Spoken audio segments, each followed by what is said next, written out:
Good morning, students. Today we are taking up the topic of Chapter 7 Aggregate Demand and Aggregate Supply. In our last class, we had already discussed about what aggregate demand is.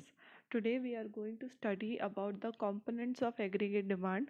Means कि what constitute the aggregate demand. अगर हमें aggregate demand calculate करना है तो हमें किन किन components को उसमें add करना है, ठीक है. तो aggregate demand के components को like दो conditions में discuss किया गया है हमारे syllabus में. One, is it in the case of closed economy, and second, is it in the case of open economy. Closed economy में भी further हमने अपनी economy को 2 और 3 sectors में divide किया, when we are operating with a 2 sector economy and when we are operating with a 3 sector economy. So let's read about the closed economy. So closed economy is that when we are not related or when we have no relation with the outside world, we are only dealing in our own economy. तो हमारी economy के जो major sectors हैं, household sector, producer sector, government sector, हम बस उन्हीं में ही trade कर रहे हैं और उन्हीं से generate हुई demand को consider कर रहे हैं, ठीक है. तो जब हम टू सेक्टर इकोनॉमी की बात करते हैं तो उसमें हम गवर्नमेंट सेक्टर को इंक्लूड नहीं करते. टू सेक्टर इकोनॉमी में सिर्फ household sector and producer sector को कंसिडर किया जाता है because there is no government sector in this economy, ठीक है. तो it is basically an assumption, ठीक है. तो जब हम टू सेक्टर इकोनॉमी की बात कर रहे हैं so we assume that the government is not operating in this economy. तो हाउस होल्ड सेक्टर्स जो हैं जो गुड्स खरीदते हैं for the purpose of their basic consumption, मतलब जो we all belong to household sector. तो whatever purchase we do for our basic consumption, whatever money we spend on fulfillment of our needs, that is considered as the household consumption expenditure, ठीक है. So हमारे expenditure जो house hold expenditure कर रहा है उसे denote किया गया है from C. It is known as consumption expenditure. And producers on the other hand what they are doing is they are purchasing goods for the purpose of investment, because producers are the one who are producing goods and services in the economy. और जब उनको goods and services produce करने होते हैं तो they need some sort of capital goods and investment goods. इसलिए उनकी तरफ से जो कंजम्पशन या उनकी तरफ से जो डिमांड आती है वो कैपिटल गुड्स और इन्वेस्टमेंट गुड्स की आती है. इसलिए जो वो एक्सपेंडिचर करते हैं, जो प्रोड्यूसर सेक्टर एक्सपेंडिचर करता है उसे इन्वेस्टमेंट एक्सपेंडिचर कहा जाता है. तो टू सेक्टर इकोनॉमी में एग्रीगेट डिमांड के दो कंपोनेंट्स हैं, that is C plus I. So aggregate demand is equal to C plus I. C is household consumption expenditure and I is producer investment expenditure, which will be equal to जो ये investment expenditure है it is equal to the private investment expenditure since there is no government sector, ठीक है. तो जितनी भी investment private sector कर रहा है that will be considered in I. Okay. Next, in the three sector economy, there is the government sector is also present. So we have three sectors: household sector, producer sector, and government sector. Government sector जो है it makes a collective consumption expenditure. Collective consumption expenditure means कि उनका जो expenditure होता है वो society के behalf से जो consumption करते हैं उसको भी इंक्लूड किया जाता है, ठीक है. जैसे कि डिफेंस है, आर्मी है, जो गवर्नमेंट के बिहाफ पे is continuously working 24/7 on the borders. तो उनको जो जितनी भी फूड एंड क्लोथ्स और जो बेसिक रिक्वायरमेंट्स होती है वो गवर्नमेंट उनके बिहाफ पे परचेज करता है, ठीक है. तो उसके लिए जो गवर्नमेंट स्पेंडिंग करता है that is known as collective consumption expenditure.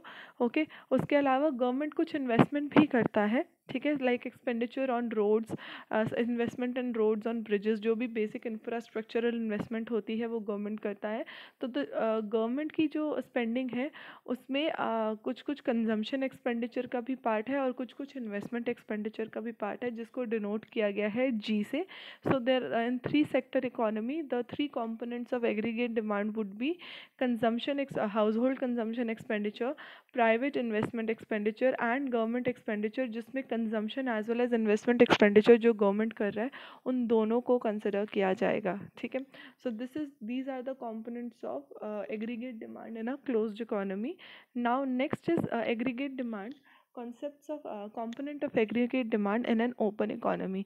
Now open economy means that we have opened our doors for the entire world. So now we are trading not just within the country, we are doing our business, or we are consuming, we are selling and purchasing outside the economy also. तो अब एक नया sector जो जुड़ गया है open economy में, that is rest of the world sector. ठीक है. तो अब ओपन इकोनॉमी में there are 4 sectors: household sector, producer sector, government sector and the rest of the world sector. Now rest of the world sector जो है, it generates the demand for our goods and services in terms of our exports. तो जो भी हम हमारे exports होते हैं, वो प्रोडक्शन जो हम करते हैं, वो बेसिकली कंज्यूम की जाती है आउटसाइड द कंट्री. ठीक है. तो एक्सपोर्ट्स जो है हमारे एग्रीगेट डिमांड में ऐड हो जाएंगे and the domestic economy. But हम कुछ कुछ इम्पोर्ट्स भी करते हैं. ऐसा नहीं है that we are just sending our goods outside the economy. Majority ऐसा भी होता है that we are making purchases from the outside world. जो जिन कंपोनेंट्स की या जिन चीज़ों की इंडिया में या हमारी इकोनॉमी में कमी होती है, दे आर इन शॉर्टेज, उसे हम बाहर से पूरा करते हैं. तो इसलिए हम गुड्स इम्पोर्ट भी करते हैं. तो जो इम्पोर्ट होता है, they are denoted in M, they are denoted as M, and export जो है, it is denoted as X. तो वाइल एक्सपोर्ट जो है हमारा एग्रीगेट डिमांड इंक्रीज़ कर रहा है, हमारी प्रोडक्शन को इंक्रीज़ कर रहा है, उसी तरीके से इम्पोर्ट उसको डिक्रीज़ कर रहा है. तो हम अब अगर हम नेट एक्सपोर्ट्स को फाइंड आउट करें, तो उसकी वैल्यू बनती है exports minus import. It is a value which contributes to the aggregate demand in the domestic economy. तो now we have 4 components of aggregate demand in an open economy, namely household consumption expenditure denoted by C, investment, private investment expenditure denoted by I, government expenditure जिसमें government consumption और government investment expenditure दोनों included है, which is denoted by G, and X minus M जिस is which is known as net exports. तो if you see it in the box, हमने aggregate demand का जो formula बनाया है in the open economy, in the 4 sector economy, उसमें aggregate demand is equivalent to C plus I plus G plus x minus m. So these are the components of aggregate demand. Okay. Now next concept is concept of aggregate supply. अब जिस तरीके से हमने demand के बारे में study किया था, डिमांड वो होता है that is the planned expenditure, okay, that economy is wishing to make on various goods and services during an accounting year, right. तो डिमांड के ऑपोजिट होता है supply. Now aggregate supply refers to the aggregate production as planned by the producers during an accounting year. Aggregate demand जो है consumer plan करता है during an accounting year, और aggregate supply जो है वो प्रोड्यूसर प्लान करता है during an accounting year. It implies the flow of goods and services in the economy during an accounting year, कि कितना गुड एंड सर्विसेज जो है प्रोड्यूसर सेक्टर जो है प्रोडक्शन से अपनी प्रोडक्शन के थ्रू सप्लाई कर रहा है, फ्लो कर रहा है इकोनॉमी में. ठीक है. तो production of goods and services implies the value addition, and value addition implies the income generation. Of course जब भी हम प्रोडक्शन करते हैं गुड्स एंड सर्विसेज की, मतलब हम गुड्स एंड सर्विसेज की वैल्यू को और ऐड कर रहे हैं, मल्टीप्लाई कर रहे हैं, और जब वैल्यू एडिशन होता है तो हमारी इनकम भी जनरेट होती है, क्योंकि जब तक प्रोड्यूसर कुछ प्रोड्यूस नहीं करेगा तब तक इनकम जनरेशन नहीं हो पाएगा. ठीक है. तो our knowledge of national income accounting tells us that the value added and income generated are identical to each other. This we have already started in our chapter 4, जिसमें हम नेशनल इनकम के बारे में पढ़ा था, कैलकुलेशन ऑफ नेशनल इनकम, कि हमारा जो वैल्यू एडिशन होता है it is equivalent to the income generated in the economy. तो अकॉर्डिंगली एग्रीगेट सप्लाई जो है it implies the flow of income in the economy during the accounting year. तो basically what they are trying to conclude is कि जितना हम total supply करते हैं economy में, जितना हम वैल्यू ऐड करते हैं इकोनॉमी में उतनी ही इनकम जो है जनरेट होती है ड्यूरिंग एन अकाउंटिंग ईयर. तो अगर हम ये बोले कि as aggregate supply and income are identical to each other, तो ये कहना गलत नहीं होगा. ठीक है. तो aggregate supply refers to the flow of goods and services as planned by the producer during an accounting year, which is identical with the flow of income during an accounting year. So aggregate supply and income may be considered as identical to each other. ठीक है, तो अगर अब इस chapter में हम income की बात कर रहे हैं तो आप उसको एग्रीगेट सप्लाई मान सकते हैं, और अगर हम एग्रीगेट सप्लाई एएस की बात कर रहे हैं तो it can be considered as income. ये हमने यहाँ पे प्रूफ कर दिया है कि why aggregate supply is equal to the income generated in the economy, क्योंकि प्रोड्यूसर जितना सप्लाई करेगा, जितने गुड्स एंड सर्विसेज इकोनॉमी में आएंगे, उसी के थ्रू जो है इनकम जनरेट होती है, और फिर वो इनकम जो है पूरी इकोनॉमी में सर्कुलेट होती है। ये हम already circular flow of income में कवर कर चुके हैं। ठीक है, नाउ लेट्स प्रोसीड.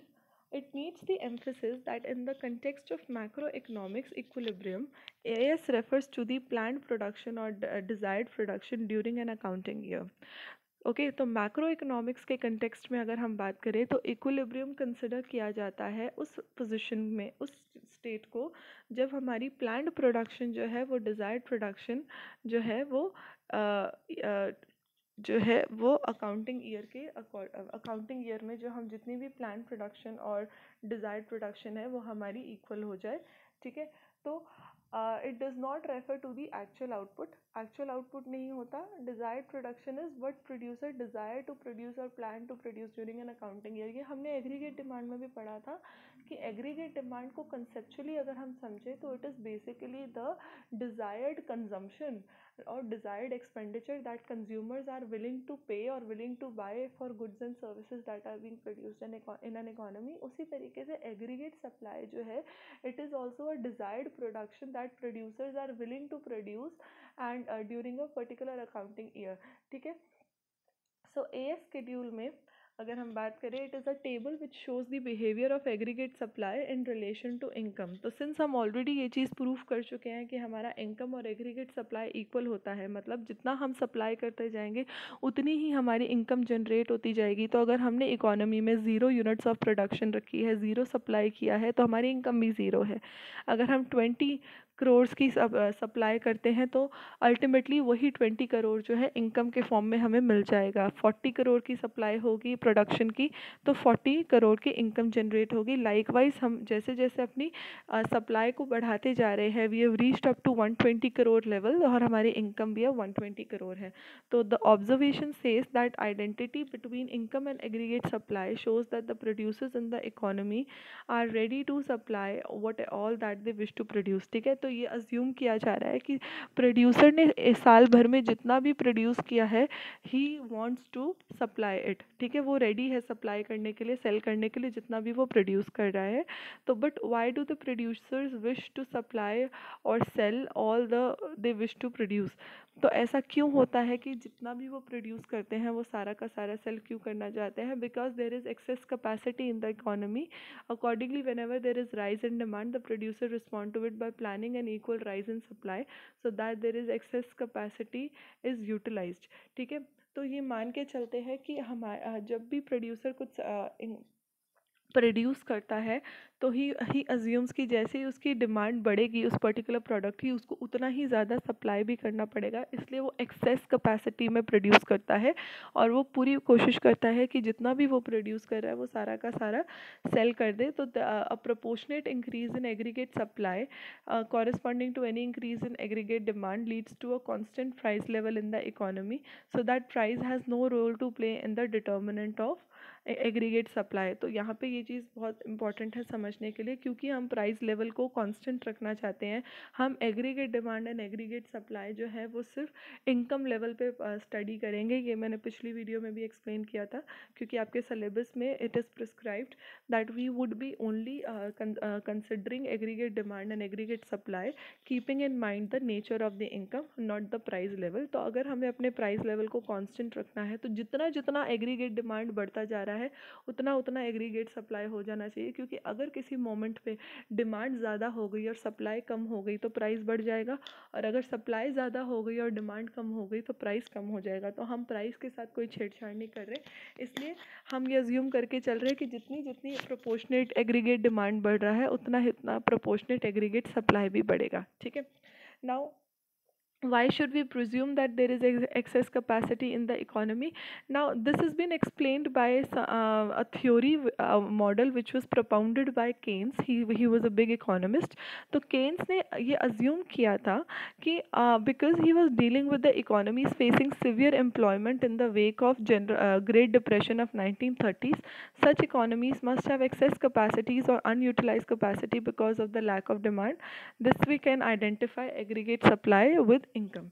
ठीक है, तो केन्स ने जब ये स्टडी करा था अबाउट द एक्सेस कैपेसिटी, तो उस टाइम पे ग्रेट डिप्रेशन चल रहा था, ग्रेट डिप्रेशन ऑफ 1930s, जिसमें इकोनॉमीज़ में बहुत ज़्यादा सिवियर अनएम्प्लॉयमेंट आ गया था। ठीक है, तो अब उस टाइम पे जब अनएम्प्लॉयमेंट आया तो बहुत ज़्यादा इकोनॉमीज़ में अनयूटिलाइज्ड कैपेसिटी रह गई, क्योंकि रिसोर्सेज पूरी तरीके से यूज़ नहीं हो रहे थे, जिसकी वजह से because there was a lack of demand, क्योंकि अनएम्प्लॉयमेंट आया तो डिमांड भी कम हो गई। ठीक है, तो इसलिए तो इसलिए केन्स ने इस मॉडल को एग्रीगेट सप्लाई के साथ जो है आइडेंटिफाई किया, दैट एग्रीगेट सप्लाई ही जो है वो इनकम को जनरेट करता, वो इनकम के इक्वल हो सकता है। तो एक्सेस कैपेसिटी जो है हम मान के चलते हैं कि इकोनॉमी में थ्रू आउट जो है वो एक्सेस कैपेसिटी रहेगा ही रहेगा। ठीक है, now they have presented A S schedule through a diagram. तो ये हमारा जो टेबल था उसको इन्होंने डायग्राम के फॉर्म में बनाया है। तो एज यू कैन सी कि जब इनकम ज़ीरो है तो सप्लाई भी ज़ीरो है, इनकम 20 तो सप्लाई भी 20। तो ऐसे करते करते एक सिंगल लाइन जो है, एक सिंगल ग्राफ जो है वो प्रोड्यूस किया गया है, जिसमें y is equal to as. So the above diagram shows that aggregate supply and income are equal to each other. As is indicated by a 45-degree line from the origin. So it must be noted that the behavior of aggregate supply is true with the respect to such economies where there is excess capacity. तो जहाँ जहाँ excess capacity होगी, जहाँ जहाँ lack of demand होगा, unemployment होगी, जहाँ जहाँ unutilized resources होंगे, वहाँ वहाँ जितनी भी हमारी aggregate supply होगी, it will always be a 45-degree line from the origin, क्योंकि aggregate supply has proportionately rise when there is a any rise in aggregate demand. ठीक है, तो this is the nature of aggregate supply. So it happens to be a 45-degree line because aggregate supply on y-axis is identical with the income on the x-axis, because aggregate supply और income equal है। और हम मान के चल रहे हैं कि इकोनॉमी में एक्सेस कैपेसिटी है, मतलब जैसे जैसे डिमांड कम या ज़्यादा होगी वैसे वैसे सप्लाई भी कम या ज़्यादा होगी और इनकम भी उसी के साथ इफ़ेक्ट होगी। तो इसलिए उसे एक कांस्टेंट लाइन बना दिया गया है। ठीक है, तो इसलिए हमारा एग्रीगेट सप्लाई जो है it is a constant line. अब आगे चल के हम जितने भी डायग्राम स्टडी करेंगे उसमें आप जितनी भी आप जब भी देखोगे तो आपका एग्रीगेट सप्लाई या इनकम का जो लाइन होगा it will always be constant and it will start from the origin. Okay, so that was all for today. We have covered the components of AD and the concept of AS. In our next class we shall be covering the further topics. Thank you very much.